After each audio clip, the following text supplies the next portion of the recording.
Actually, I think the Greek chorus is you. So, these two polarities right here that we see in this picture, Apollo and Dionysus. And we're going to explore them, and I think that there's no more useful framework than thinking about the evolution of culture, particularly musical culture, than to use these two ideas to think about it. But we can also use it to think about ourselves and the two sides of our being, the two hemispheres of our brain, the detached linear left brain and the more colorful emotional right brain. So there's many ways that we're going to look at this same material. So we'll start with the piano. And one of the things to know is that in our modern time, our musical possibilities have really been reduced and limited. Most of the time when you turn on the radio, whether you're listening to classical music or popular music, what you're going to hear is something based on a major scale. About 90% of the music that you turn on is going to be in a major scale. But in the ancient Greek world, they had many more possibilities. And some of those possibilities you can still explore on the piano if you use one white key to another. Listen how different it sounds to play this scale.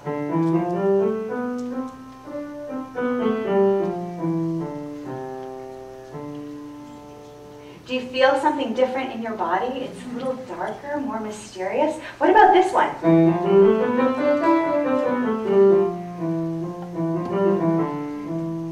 Really mysterious. So the Greeks had many more possibilities, and to just tag on to what you talked about last week with the discussion of the English language, you know, when we say the word love, we usually just have one word for love. But the ancient Greeks had so many different kinds, the philia love, the eros love, the agape love, so many more different colors and expressions. And that's true with their music as well. Music was at the heart of so much of the Greek civilization. In this famous painting by Raphael, The School of Athens, that's in the Vatican Museum, we have here Plato and Aristotle talking about the meaning of life. But we also have tucked in the corner this great figure of Pythagoras, who most of you know for the Pythagorean theorem, for the triangle. But most of his mathematical studies were intimately interwoven with his musical studies. He was an amazing musician as well. And music was considered to be so important to the life of ancient Greece that Aristotle had this to say: music has a power of forming the character and should therefore be introduced into the education of the young. Well, we might still say that, although our current budget doesn't reflect that in education, right? But he went on to say this, which I think is such an interesting statement: any musical innovation is full of danger to the whole state and ought to be prohibited. When modes of music change, the fundamental laws of the state always change with them. So he believed that what scale you used could craft your moral character or destroy it. And if you used this scale, for example, which is known as the Locrian scale in ancient Greece, it was thought to drive you completely insane. A danger to the state. A danger to the state. Something that could unravel the very fabric of civilization itself. They took it very seriously. So, and this is from their ideas of therapy. And much of their idea of therapy was intimately connected to not just medicine, but music. So this is a diagnostic chart of the kind of scale you would use to treat a patient that was based as well on what Greek god was affiliated with that particular scale. So if you were suffering from melancholy, you actually needed to listen to a lot of melancholic music.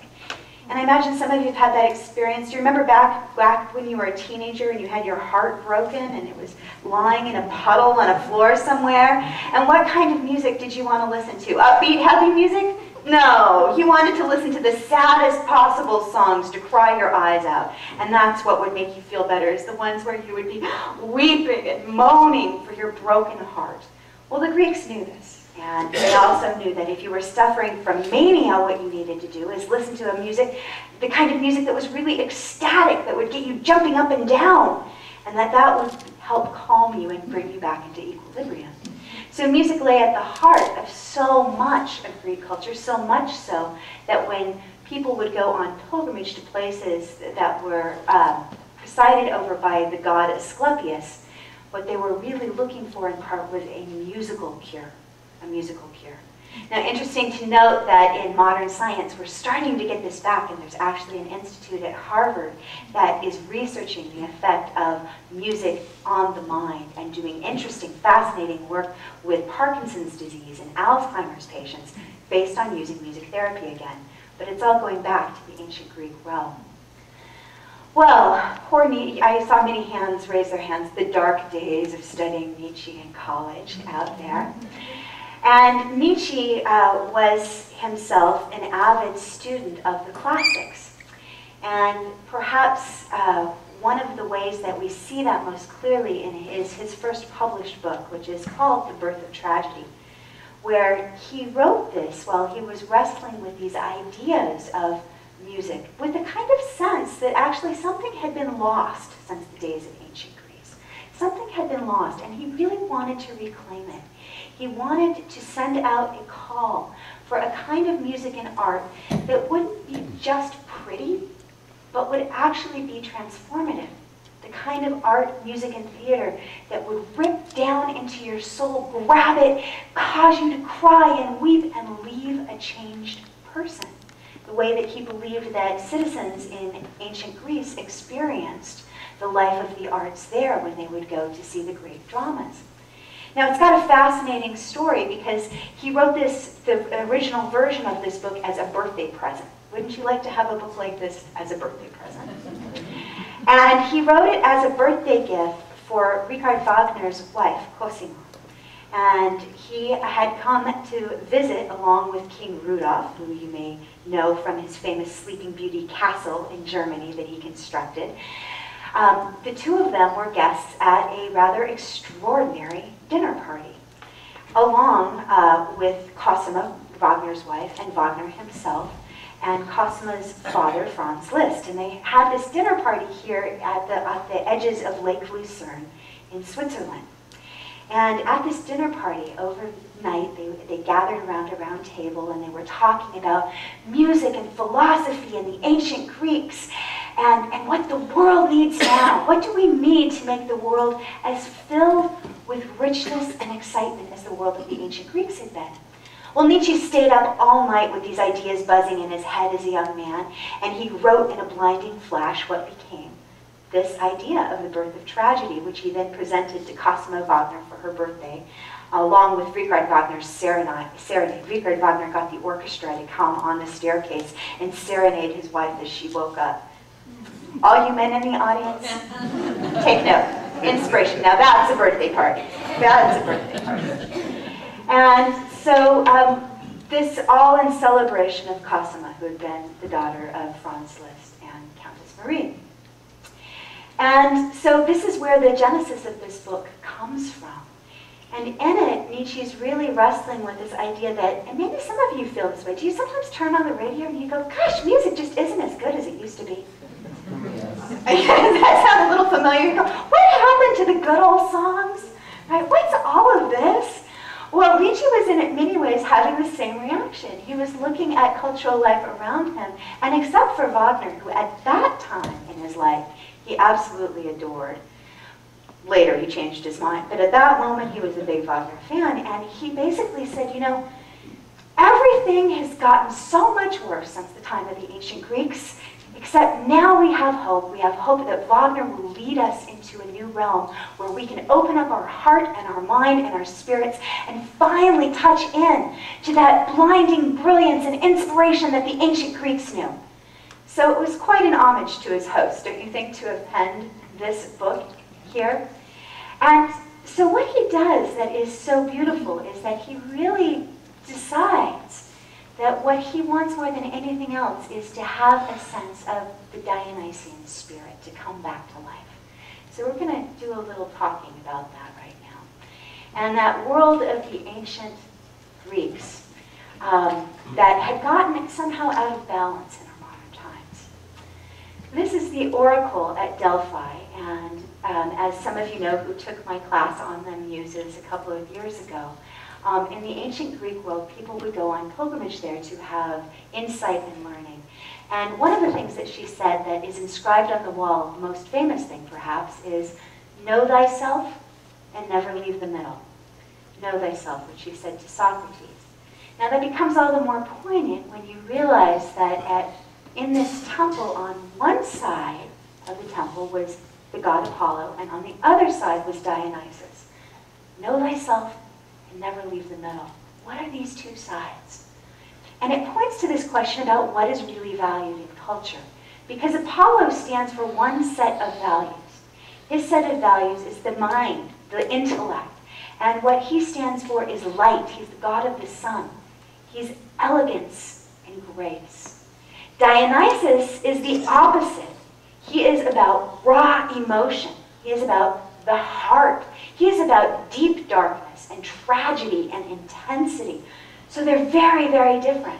Standing on opposite sides of this hall with the inscription, know thyself and never leave the middle. And in the Greek world, the idea of these two opposites coming together was really expressed in the mythic figure of Orpheus, who was said to have been the son of Apollo, the priest of Dionysus, and the first musician. In our myths, we have he is the one who crafts the lyre, who brings music to humanity. And his symbols are the symbols of the snake and the egg, of creative life and of birth. So here's the theater of Dionysus. I always have such good travelers in the audience. Have any of you been here to Athens? Oh, I knew it, yes. So you've experienced the wonders of those ruins that still have this sense of vitality and imagining thousands of people coming into these stadiums. And you know, the theater in ancient Greek life, it wasn't like just going to the movies where we go to be entertained for a few hours. The theater in ancient Greek life was religion.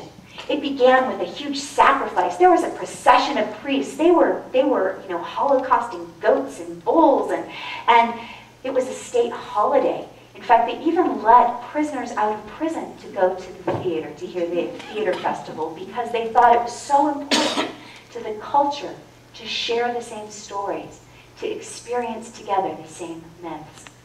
So Athenian theater reached its height in 6th century BCE, a time when art just wasn't pretty.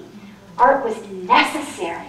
I mean, I'd love to reclaim that. Would any of you with me want to reclaim this idea that art just isn't pretty, it's essential? It's essential not just to make a pretty civilization, but to make one that draws out the best of what's inside of its citizens? Well, that's what the Athenian citizens really knew. And much of this idea of the theater in ancient Greece depended on knowing about extremes. So there would be 3 tragedies that would be presented in a row. And by the end of those 3 tragedies, folks, you were supposed to be a wreck.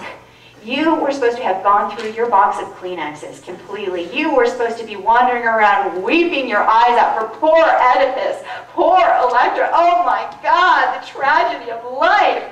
And then you'd have a comedy to let it go through. So you'd have 3 tragedies and then you'd have a comedy. And it reminds me of what the poet William Blake says. The idea that the more that you can hold sorrow, the better you can hold joy. So that the Greeks knew that somehow we needed to have these 2 parts, and that's what Dionysus stands for. In contrast to that, though, we have Apollo. Apollo, our god of light, and the sun, and medicine, and architecture, and mathematics, and order, and balance, and harmony, and clarity. He's our god of abstract the thought, abstract the thought, refined and elegant. And as we're going to see, his music has a very particular form. Now, what Nietzsche believed is that the Athenian theater was the greatest expression of both of these two gods. The intense passion of Dionysus with the order, balance, and elegance of some of the spoken parts of the play. And he said with these two together, that is what defined truly great art, is to have the two of them working together. So a few of these images of Apollo give you that sense of serenity and elegance and light. Very often when you go and you see images in the museums, you'll see him with the sun drawing his chariot across the sky. And if we look at architecture that's inspired by Apollo, what's the sense you get looking at that? It's very cool and detached and elegant, and yes, a sense of infinity. Would you say, again, order, balanced, regularity, predictability? And his music is like that also. His music is filled with things that are ordered, light, balanced, and predictable. Here's a fragment of music for Apollo. It's very modern. It's in a very light, sunny key.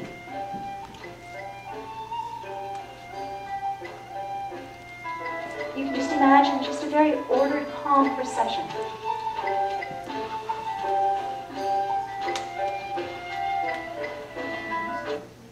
So very orderly, very logical, as the god himself was. And his instrument was the lyre, by the way, a stringed instrument. And Apollo, of course, was accompanied by the 9 muses and was said to inspire the best of civilization. The best that civilization had to offer. He wasn't too popular with the women, though, by the way. Strangely, all that regularity and order and predictability, women often found him a bit dull. And very often the women in his life would run away from him, and one of the most famous was Daphne, who would rather be a tree than yield to his kiss and caresses. So she runs off in this wonderful sculpture by Bernini. She's flowering and blossoming into a tree. But that idea of the Apollonian elegance, and we still carry this in our culture when we say we have the poet laureate, that comes from Apollo, who would take the laurel leaves and weave them into a crown, and the greatest poet of the city would then be crowned with the laurel leaf crown in homage to Apollo and Daphne. And so this is the apotheosis of Homer, as Homer is lifted up to become the great poet. On the other side, though, we have Dionysus. And he's very, very, very different, as opposite as can be, because he is all about those extremes. When you go to the opera, as I know some of you were just this past week, and you see above the stage, and there's the masks, the 2 masks, the mask of tragedy, the mask of comedy. That is Dionysus' symbol. And here you can see also that there's a very different sense of who Dionysus is. When we get depictions of Apollo, Apollo always looks like he's in the prime of life, like he's about 30 years old and he's just gotten back from the gym. He's so handsome. He's just so handsome, so elegant, just marvelous. With Dionysus, we get this, we can't even agree on how to say his name. Some people call him Dionysus, some people call him Dionysus. Nobody can even agree on how to pronounce his name. Everybody calls Apollo Apollo. But Dionysus, we have all these different facets, these different expressions, just as we have different emotions. And so he is both, he's the god of the heart, as well as the spirit. And what's another name for wine but spirits? Alcohol is a spirit. So he is the god of wine. He's the god of paradox, of wildness, of nature, of dismemberment, and things that are raw as opposed to things that are civilized. Quite opposite. The stories about Dionysus, we have multiple stories about how he's born. In one of them, his mother is incinerated in flames. They take the baby. The only thing that's left is the heart of Dionysus. They take it and Zeus incubates it in his thigh. So he actually gives birth.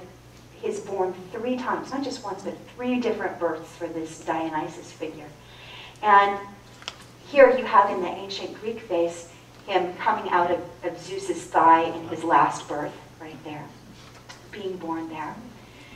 And Hermes then delivered him to a mountain to hide. One of the stories about why this happened is, you know, Zeus was one of those figures, you might think of a few of these in the political life of the world. Powerful men who are wont to cavort with lowly maidens. Does that come to mind for anybody? Can you think of a few people? And jealous wives. And so Zeus's wife was very jealous, and she was always searching out for this baby Dionysus. And one of the reasons he was incinerated in one of his earliest births is because Hera got everybody stirred up and got the Titans to devour him. So when he was finally born again, this third time after the thigh, Hermes, the little messenger god, went and took the baby and hid it on the mountain where he was raised by women. And he was actually raised by a stepfather named Silenus, who introduced him to the joys of viniculture and how to tend the vines, and who brought wine to humanity. We're living in Silenus territory right here. And he was also raised by with the Muses, who dressed him, cross-dressed him as a little girl, and with the satyrs, who were half goat and half human. And the satyr actually means, is behind this idea of the word tragedy. The word tragedy actually means goat song. That was actually its original meaning of a goat song. So Dionysus becomes the truly dramatic god, as opposed to the archetype of the engineer sitting at his desk, making nice, neat columns. You know, that would be the god of the engineer, would be Apollo. But here we have Dionysus, the wild, theatrical type. And here he is dancing with the muses and the nymphs as a small child, as they introduce him into the realm of the arts. And here he's very often also depicted in the company of women. And more than anything else, he's depicted with this idea of wildness. So the women who are around him are not buttoned up in their Ann Taylors either. That they are very often depicted wearing these animal skins with drums and with tambourines and dancing barefoot, much more like a Grateful Dead concert. Much more. So our god Dionysus has all these different sides to him, these many, many faces. Some of the faces, if you looked at just this sculpture, wouldn't you think it was a young woman? Yeah, you know, so he appears in that disguise as very effeminate, almost as an androgen. And then he appears as the wild masculine. You know, the jolly green giant, the Celtic green man, where he's got the unkempt beard and he's got, you know, bees buzzing around him, and he's ferocious. And here, you know, he's got vines dripping from his head. So those elements, as well as being the young baby, we don't see baby Apollo usually, but we have baby Dionysus. And again, in Bouguereau's images, he looks so feminine, yes? He looks like such a girl. And then, later on, such a wild, older, mature man. We never get to see what Apollo looks like as a 60-year-old. Never. But we do get to see that with Dionysus. And one of his names is the epiphanic one, the god who comes all of a sudden, who you cannot predict. You can predict Apollo, but you cannot predict Dionysus. He is so different than that. So I want to play a little bit of Dionysus music for you that survives in ancient fragments from the ancient Greek world. And what we would expect from a god like that, a god of paradox, is that we would have a music that also is paradoxical, right? And that's in fact what we do. Because with Dionysus, his instruments were more often woodwind instruments and the drums. So those are his instruments as opposed to Apollo's stringed instruments. And so there's two things that happen with these musical aspects of Dionysus. One of them, both of them different sides of the wild. One of them is very slow and mysterious. And the other one is very rhythmic but unsettled. And so listen to this one.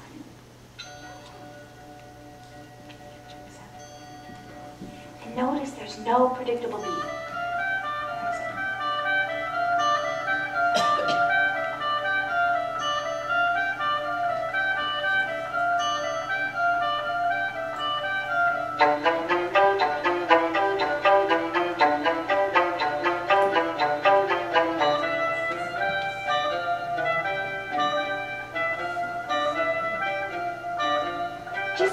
thought you knew where it was going, it changes, right? You could just hear, oh, okay, I'm settling into a pattern. Oh, no, now there's only a few beats. Instead of these long lines, now they're short beats. You know, I defy any of you out there to sit down and write and measure it out in measures. It doesn't work. It's very irregular. The other kind of Dionysian music then is this deep, sad lament.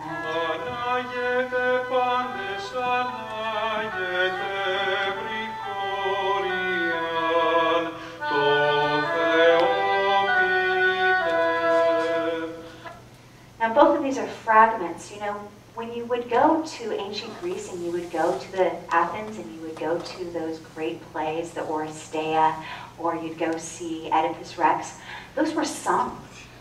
They weren't spoken, they were sung. The Greek plays were sung events. And so this is the kind of music that would be used to sing this. We only have a few little fragments of them. But what they show is that, could you hear how much darker they were than the Apollonian music? It was really this dark, unsettling sense. So whereas Apollo is the god of the sunshine, the light, the brightness, Dionysus is wild and unpredictable. And in this wonderful installation in England, you have that sense of the animalistic quality, the kind of ferociousness, the ferocity that can come when Dionysus enters in there. The moon, the bull, those things, this idea of losing your head is the deep part of the Dionysian idea, to lose your head. How many of you have had moments that you reflect back on you feel like, wow, I really lost my head then, I don't know what happened. Maybe sometimes at a Grateful Dead concert, right? And that's very much what Dionysus is all about, is to actually just go wild and crazy with passion. In fact, the very word enthusiasm means entheos, to be consumed or to have God inside of you. And it comes from a Dionysian experience, to be overtaken by some spiritual experience that might leave you torn in two. Like this from these rites, this idea of being torn apart, and hearing the call to something. So these were parts of the elements that Nietzsche was saying, you know, we kind of have lost that, folks. We need this sense of being bigger than ourselves, that our world has gotten too ordered, too balanced, too regular. We need to reclaim this wild and crazy, passionate side. So these things, the drama, the dance, the ecstasy, dismemberment, tragedy, comedy, these wild extremes of emotion, nature, raw, minor keys, woodwinds, percussion. And as we heard in the music, that sense that we don't have this very predictable kind of rhythm anymore. It's wild, it's shifting. It goes 1, 2, 1, 2, 3, 4, 5, 1, 2, 3, 4, 5, 6, 7, 1, 2, 1, 2. What's going on? That's the God here. Now Dionysus, unfortunately, in our life has gotten a little bit over time. He's degenerated. So we went from this God of spiritual ecstasy and stillness as well as deep tragedy.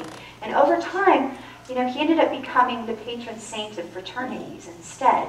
So we went from this image of Bacchus with Caravaggio to this kind of image from Animal House. And so when we think of Dionysus, the Bacchus is the Roman name for the same god.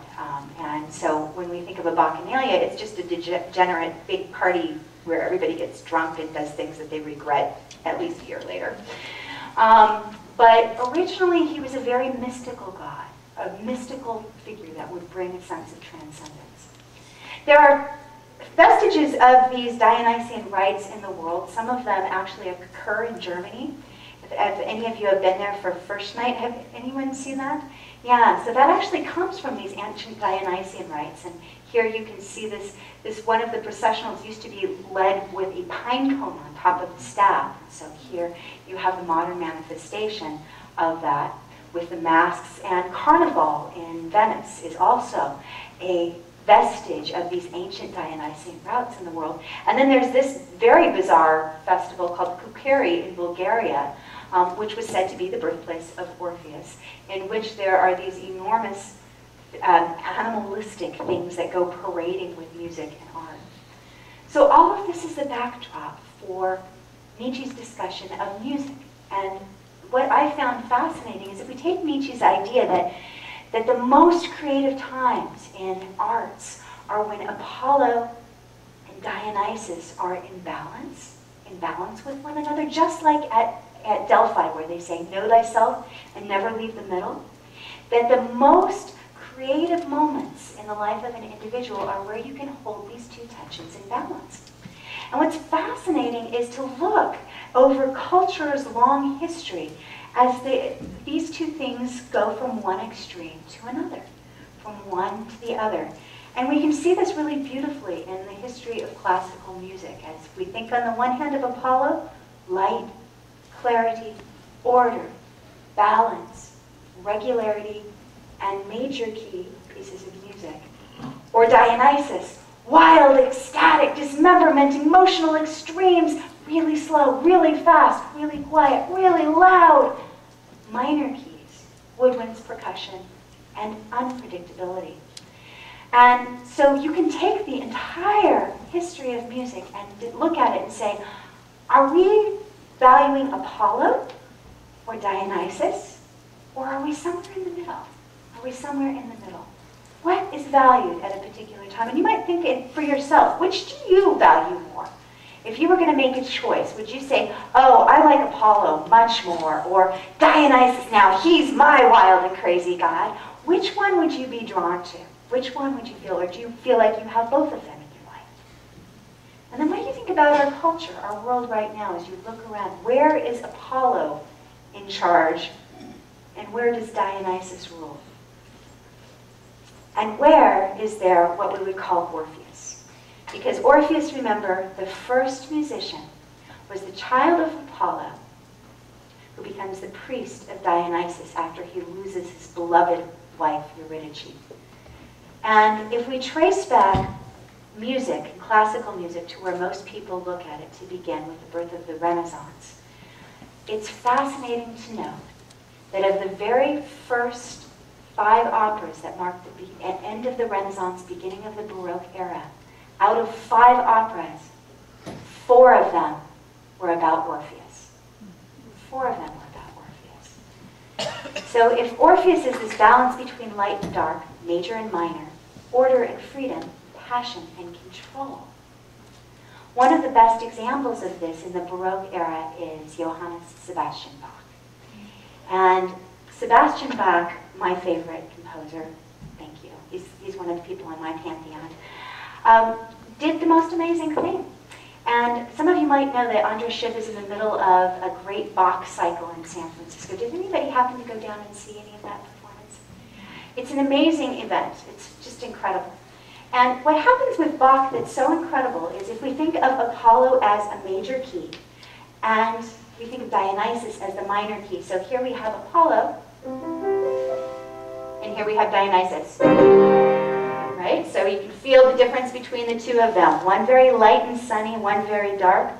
Well, what Bach does that's so amazing is he pays equal homage to both.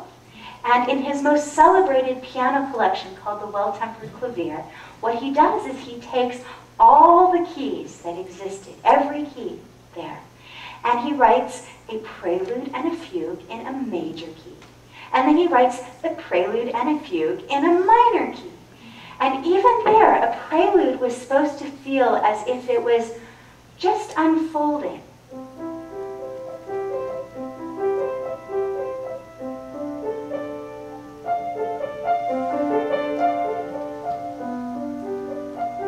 As if you're just kind of coming up with it while it's just drifting through the air and you're suddenly inspired to create something. So it was considered to be the most improvisational of all the musical forms, a prelude. It originally meant just something that you play before you play the main song. That's what a prelude meant. But a fugue is all about Apollonian order and rules and regulations. And once you have an idea, you have to systematically work it out. There are so many rules that graduate students spend a whole year learning how to write a fugue. There are so many rules about it. You can do this, but you can't do that. You can do it in this key, but you can't do it in that key. You can do it backwards and upside down, but you can't do it that way here because it will break all and violate all the rules. I mean, it'll make your head hurt if you haven't had to study it already. So we have the most free and the most order, right side by side. We have a major key, we have a minor key.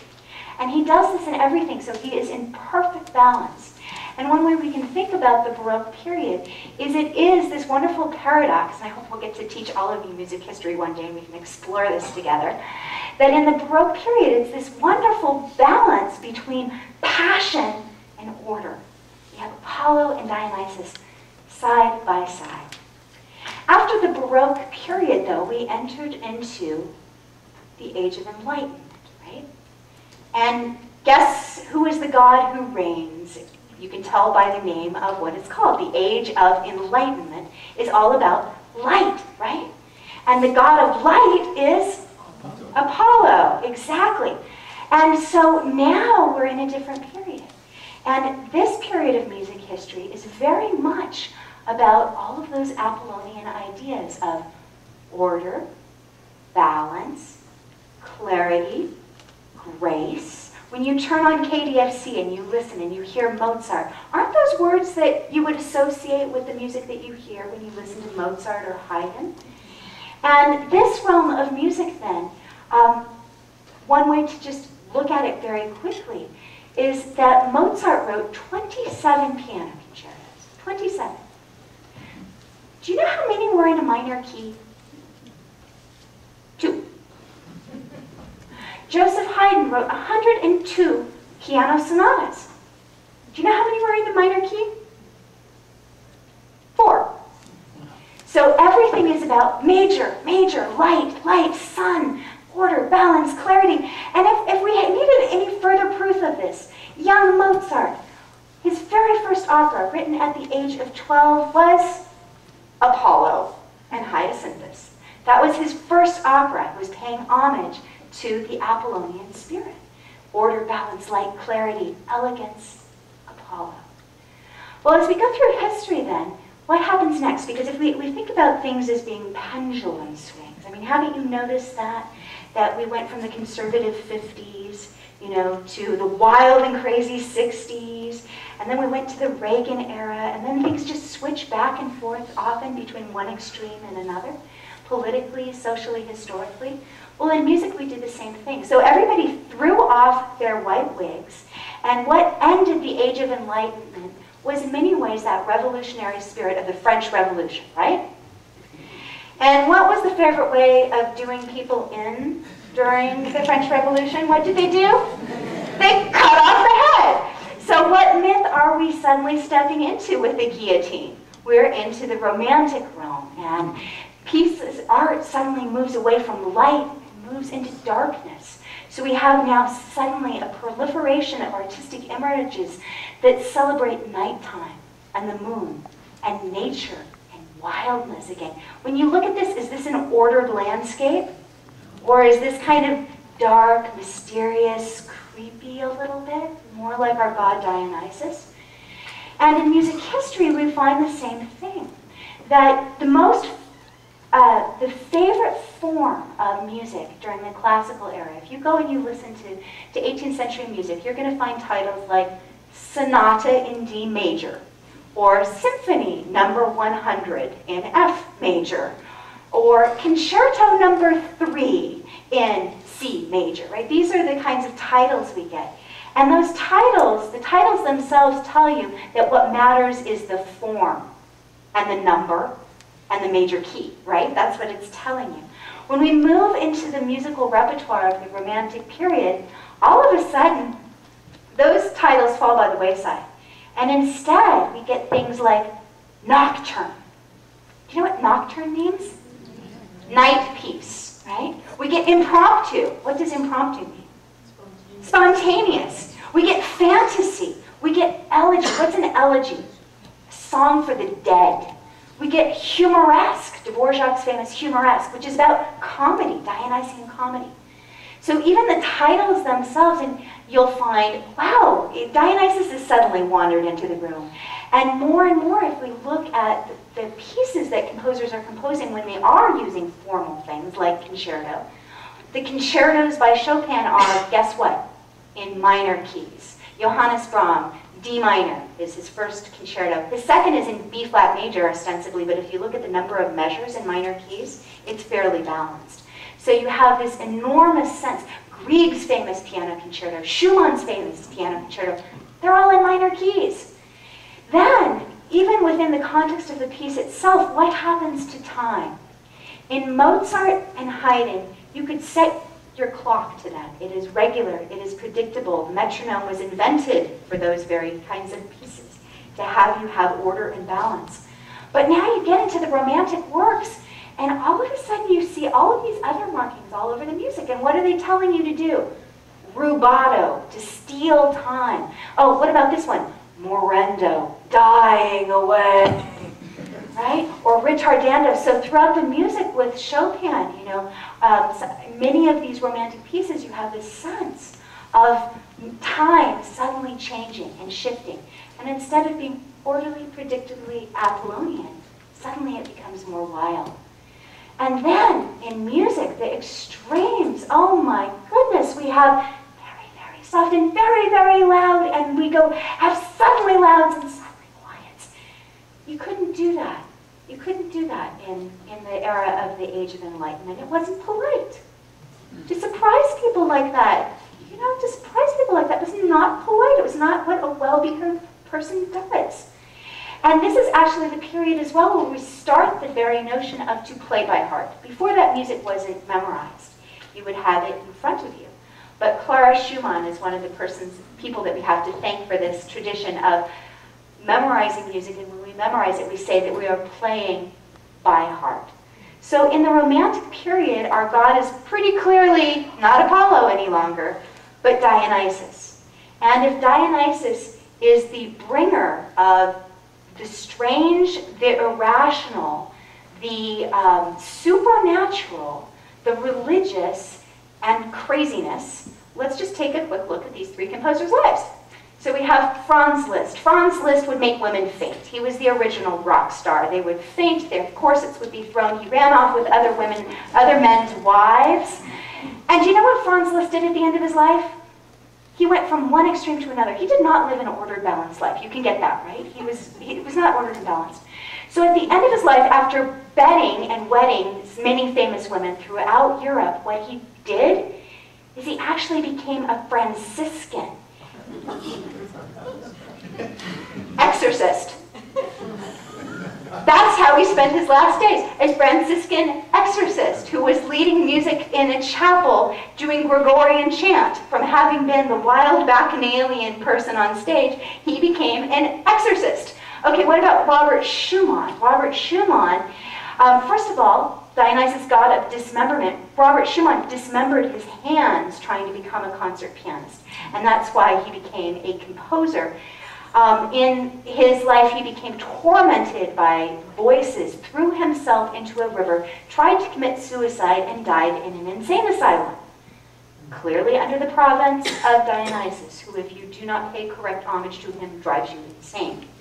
And then we have Niccolo Paganini, who is said to have sold his soul to the devil because he played with such intensity, ferocity, and passion in a way that broke the violin strings.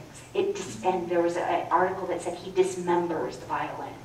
So here we have Dionysus. Oh, and how about Hector Berlioz? Do you know the Symphonie Fantastique, folks? Oh, if you don't know it, it is such an amazing, amazing symphony. First of all, it's all about a story. And what is the story about? It is a story about a man who goes so completely insane with his heart's passion that he takes an overdose of opium. And while he's had an overdose of opium, he hallucinates, and he has this dream that he's gone and he's murdered in a frenzy the woman that he loves, that he is sent off to the guillotine, gets his head chopped off, and descends into the underworld where he attends a Sabbath of witches. Apollo is nowhere to be found in this. This is not Apollo. This is not Mozart's symphony. A symphony like this is all about Dionysus.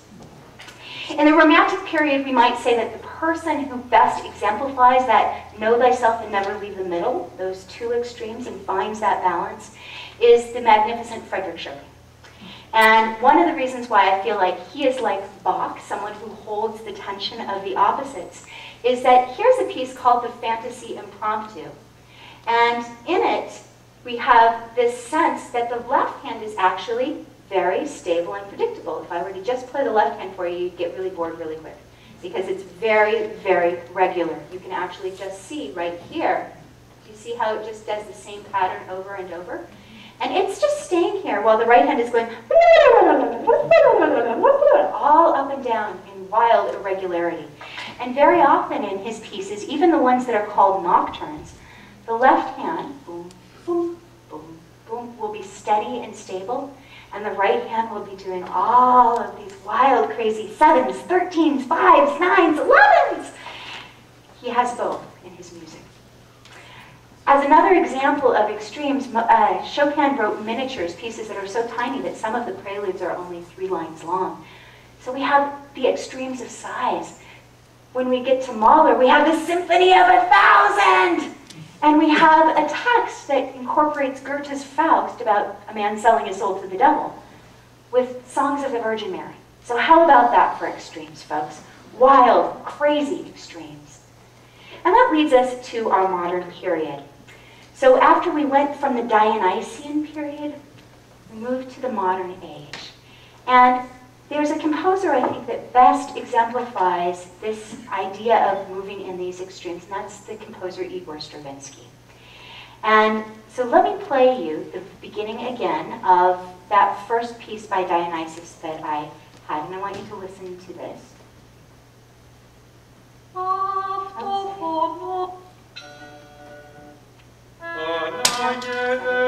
This is the one I want. Listen to this. This is a fragment of a Dionysian piece.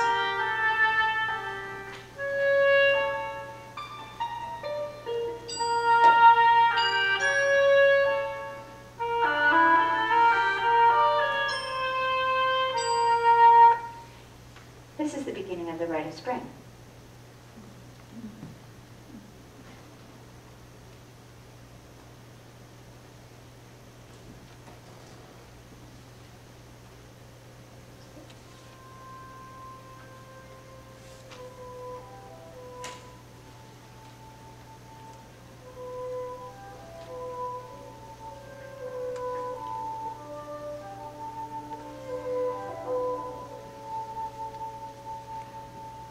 The instrument sounds so similar. It's in a minor key. It's this haunted sound of a bassoon. People called it being tortured up in this higher tesseratura. And it's got this sense of this dreamlike, what is the time signature here? We have this part of the Dionysian piece, intense rhythm.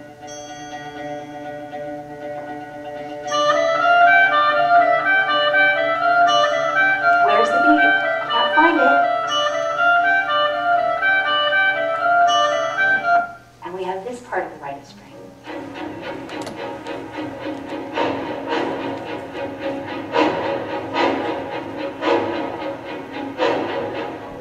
It's doing the same thing.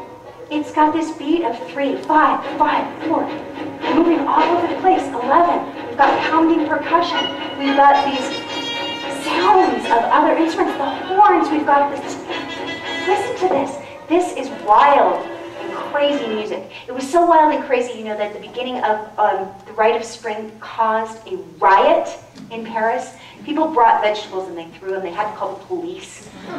It was a real cause celeb. And what was the story of the Rite of the Spring? It was about a bunch of people who went out into the middle of a forest in pagan Russia and had a human sacrifice where they were dancing in the middle of the night. So what god is that? It's Dionysus. So the music there is completely irregular. It's just all over the place. Nothing ordered, predictable about that at all. In Stravinsky's own life, though, what is fascinating is that the next period that he went through is even more shocking, folks, than the Rite of Spring, which caused a riot. This is it.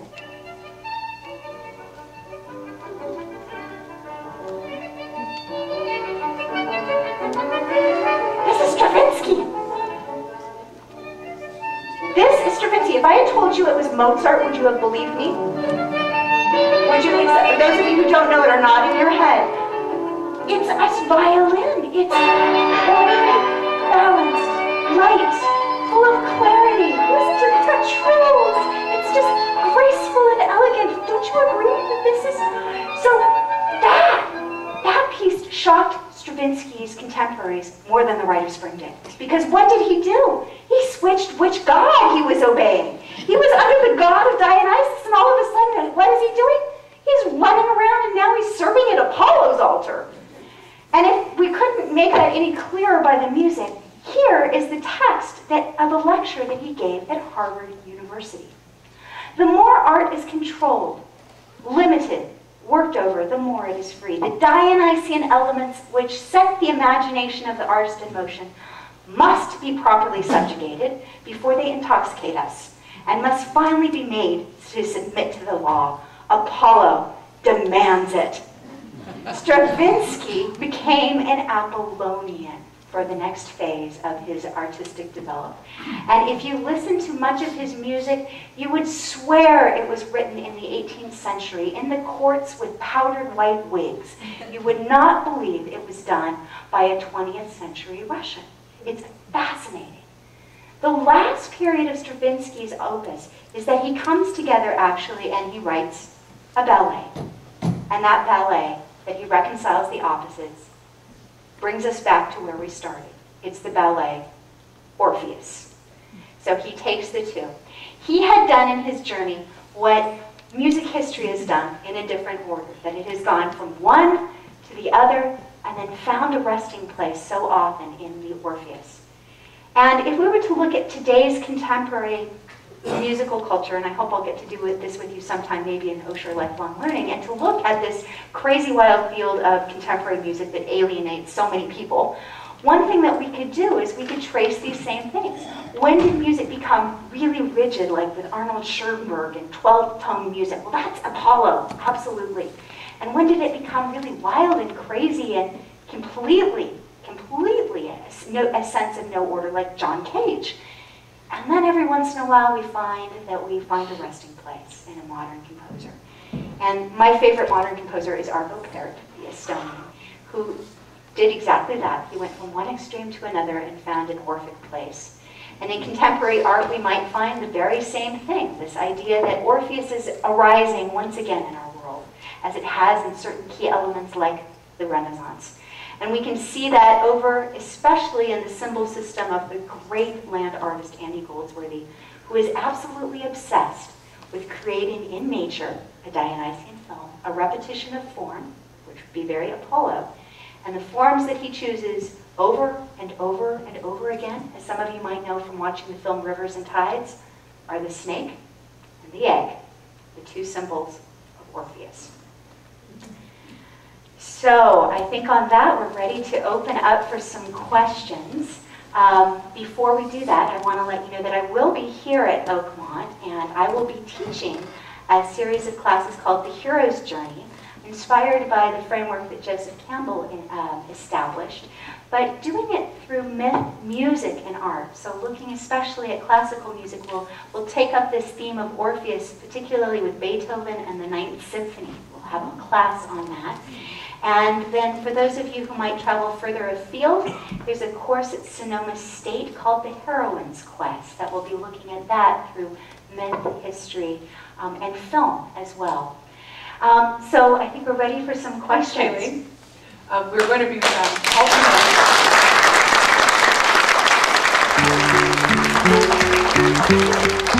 alternating.